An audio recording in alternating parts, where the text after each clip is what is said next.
I have the pleasure of actually introducing the speakers or presenters for the next segment of our agenda.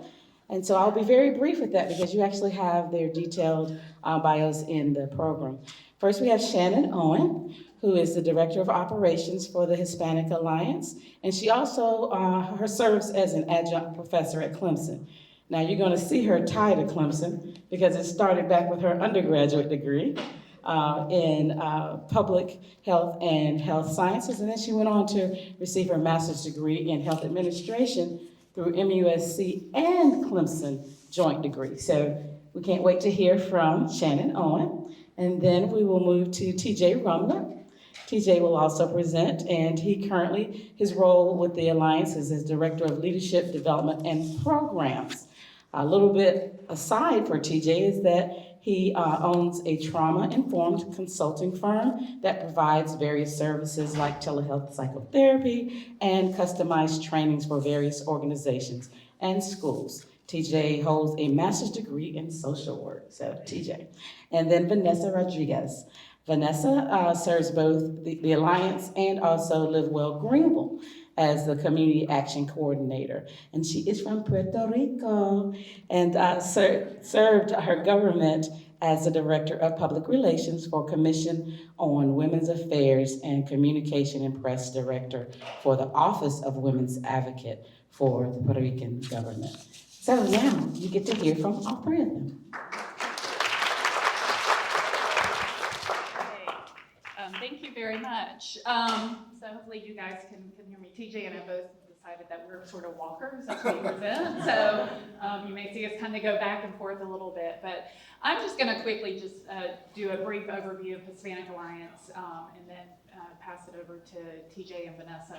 But for those of you who are not aware of Hispanic Alliance, we are based out of Greenville, South Carolina. Most of our work in the past has been in the upstate. However, we have over the past couple of years been starting to move across the state. We've got a program that TJ's going to talk about that is down in Charleston. And we are doing some really cool work across the state around policy and listening in communities all across South Carolina about what issues are concerning for our Hispanic communities and how can we connect resources, how can we collaborate to ensure that everybody can be included and everybody can have access to the vibrancy that South Carolina has to offer for all of us. So that is really what we're about. And the one thing that has really struck me just being in this room, right? We're about collaboration, we're about connection, we're about being apart, and we're about helping. When I walked in this room, just in the course of probably like 10 or 15 minutes, I realized how connected we really are. And I think you all probably have seen this. You've walked in, oh, I know so-and-so from here, I know so-and-so from here. So for example, and you'll hear me a couple times mention a few different people that have been a part of this work and that will be going forward. One of the coolest things is on the way down, Vanessa was telling us a story about somebody who had a great impact on her career. I hope you don't mind me sharing. And we walk in, and here is Mata Crawford, who is presenting. And we were having a conversation about you in the car along the way and how much impact you have had with the Hispanic Alliance, so that was pretty cool. We also known as Vanessa Gongora, who's, I think, part of this team. She is doing, her group, English, is doing our research across the state around policy and those issues that are of need and interest for the Hispanic community. So another connection there. And you'll see a few more connections as we talk during our time. But I know I only have a few minutes, so I'll try to be quick. As you all know, we are vastly growing the Hispanic community. Greenville in particular has, I think, maybe one of the fastest population growths of the Hispanic community over time. And since the last census, we went from about 5-6% of our population to 10-11%. So that's pretty quick growth. And so we have worked cross-sector over the past 15 years. And so you'll see that come out throughout our presentation. But the areas that we landed on, and again, we are very community informed. It is important that what we do comes from the community, not what we tell the community we think they need. So in starting this work, education, financial stability, health, and legal, those were the pockets of areas. Now the interesting thing here is when I think about what this group is doing, when you think about social determinants of health, right? Education, financial stability, how it affects health, and some legal policy aspects which you'll hear about in a minute that we're getting into at this point in time. So really all these things are so interconnected, as well as the work that we all are doing right now. So we'll hear a little bit more about that. I'm going to pass it over to Vanessa here. But one of the things that we also know that in order to make change, particularly when you're looking at social determinants of health, it has to come both from the community. And so we say grassroots to grass tops, right? And so a lot of what Vanessa is doing is she's working in the community to ensure that we work with individuals to help figure out how we can take the voice of the community. And not only we take the voice and uplift it, but that we are helping the community and working with them on how do you move social change, right? How can you be a part of that? How can we share those power dynamics? And Vanessa will talk about that in a minute, doing some great work. We've got a representative here from LiveWell, who also has a poster, another connection. And Vanessa is a shared staff member of both LiveWell and Hispanic Alliance doing this work in the community. So I'll pass it to you. Thank you, Shannon. Hola, buenos días, morning. Well, I want to share something that these objectives of the health team, they are for me no words in a written paper or a presentation. I get here in 2019 from Puerto Rico after the Hurricane Maria without knowing how to speak any English and without resources or social network. So the increased awareness of resources and access to the healthcare system for the Hispanic community, and to increase the cultural competency among the healthcare providers, for me, are things very important, because I am part of the 11% of the Hispanic community that live in Greenville. On the research and engagement part of the Hispanic Alliance, we have in the healthcare side, the cultural competency and access. We have the health and policy research with equity in healthcare policies and system change.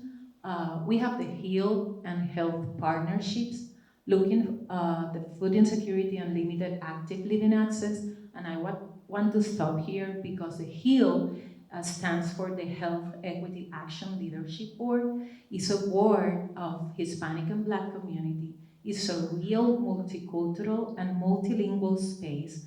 When we use interpretation equipment, interpreters there, so everyone in the room can speak the language of their preference, and they understand each other simultaneously.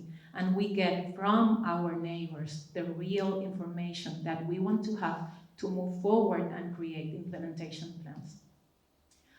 Then we have the active listening tour. November 2022, we had conversations in Spanish in different places with the Hispanic community.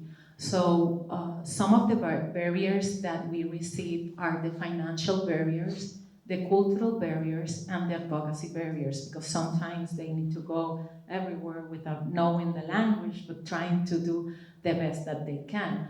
But also, we have the mental health concerns, the cultural competency of care, and the language and trust. And I was sharing the other day with Susan, which is my colleague from Greenville, that sometimes this safe space need also to have resources, information that you can understand well. Because one thing is to have resources, but other thing is to have resources that you can understand, that you can connect, and that you can hear experience for another people, so you can feel welcome and comfortable to use that service or resources. I will say that my first experience working with the Hispanic Alliance and Greenville, we took a look on the system and the variables that we can look in the communities. And then if you can see here, the building trust, we have the translation piece, the fully bilingual people, to then get on the building community side that connect to the building access. But all of that starting in obesity, which is, by that time was our main point. So This is very interesting, complicated at first. I get anxiety just looking at the variables, but now I can say that having this with the RBA process, Angel is here. So I just love to see the variables and the process that we can do to work forward for an implementation plan and evaluation. Now I just want to share with you that we are looking for a new Hill board. Will be members from our Hispanic and Black community. We're looking for Greenville residents that can join our Hill board for 2 years. And we are working on that. And if you please know someone that wants to join us, you have the QR code and you can just keep in touch with me. Thank you. I will pass to DJ. Thank you.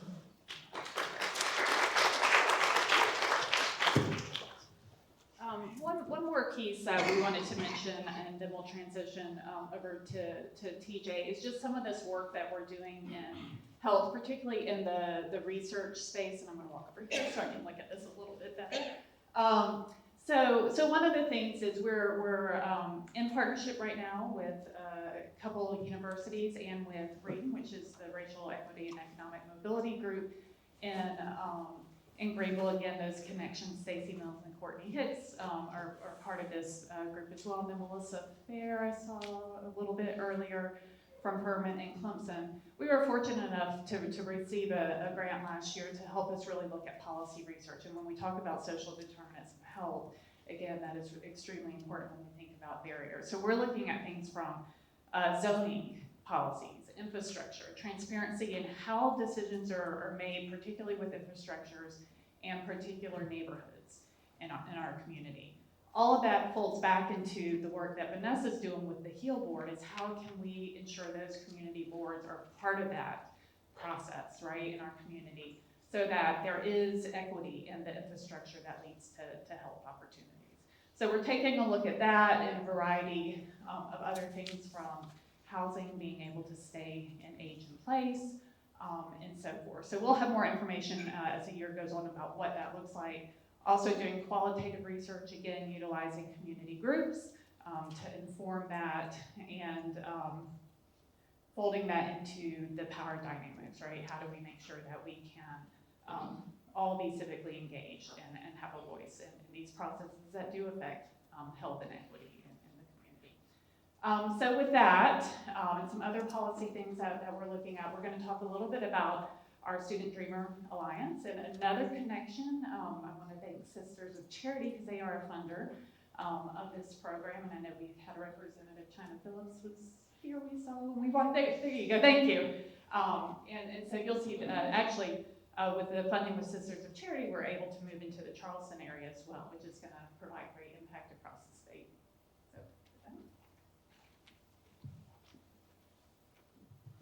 Y'all, this is the easiest talk that I ever get to give when I get to talk about this program.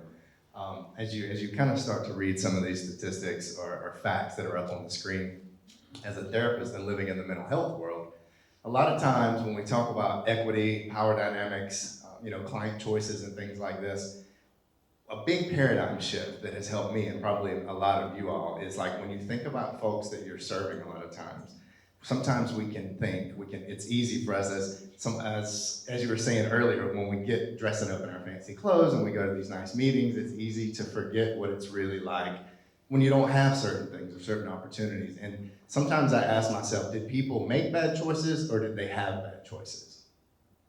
Did they have the opportunities to make the choices that I did? Did they have the resources to make those choices and to access those next level of opportunities that I did? A lot of the students, like Axel here, a lot of the students that we serve simply don't have those good choices. I can remember a young lady, so I just came over to the Hispanic Alliance in February. I left Greenville County Schools. I was there for 7 years as their trauma specialist, and I worked very closely with this program then, so there was a lot of overlap in my work. And I remember this one young lady who was top 10 in her class, 4-point-something GPA, just, the kind of kid that, like, if I was hosting a meeting, a parent meeting, and I needed somebody to do something, I would be like, hey, can you go get to my car and grab my wallet? Like, that level, she was just an amazing young lady. And I remember her telling me that she found out not too long, it was somewhere in her senior years when she actually found out that she was not here on legal status. She was undocumented. And when she found out what choices that she had, it totally interrupted. It totally changed her views for what she was going to do. This young lady had dreams of going to school to be a nurse. She said, I wanted to be a nurse or a teacher. I couldn't figure it out, but I wanted to do one of those two things. Both noble professions, I'm sure we can all agree.